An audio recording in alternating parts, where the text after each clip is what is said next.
Ортадан жеңилип, жыгылып, университетке кайсы бириге кирсем экен деп жол таппай калган жаштарга кээ бир маселелерди айтууну көрдүм. Биринчиден, орто ушул сыяктуу тесттер, экзамендер болду сен адам эмессиң деп сага печатты коюп, печенеге печатты басып берди деген эмес да.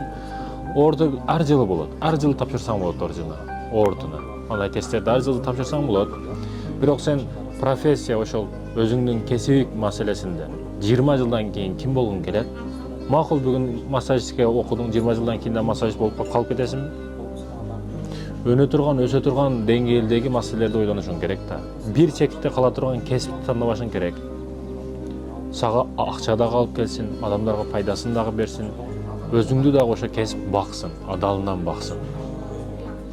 Айтайын дегеним, токтобо, үмүтсүздүккө түшүп калба. Бүгүнкү болуп жаткан экзамендер эч нерсе эмес.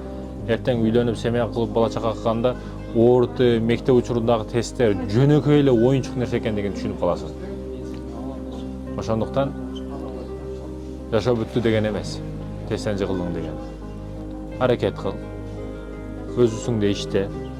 Бүгүн 5ке окуган университетте ошо жакшы окугандар эртең сенин бизнес компанияңда, фирмаңда бирөөсү бухгалтер, бирөөсү экономист, бирөөсү башка кесиптерде иштеп калышы мүмкүн.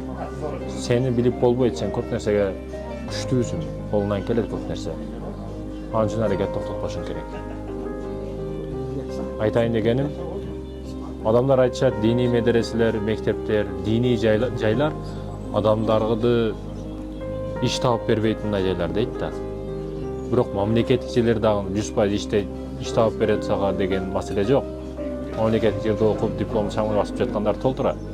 Айтайын дегеним адамдын өзүнө аракет кылыш керек. Жаштар бүгүн окушубуз керек. Бул деген окубай кой деген эмес. Окушка аракет кылышыбыз керек, басым жасашыбыз керек. Бирок университет бир байлана турган жер, окуй турган. Бирок мындай илим билим маселесинде сөз түрүндө токтотпошубуз керек.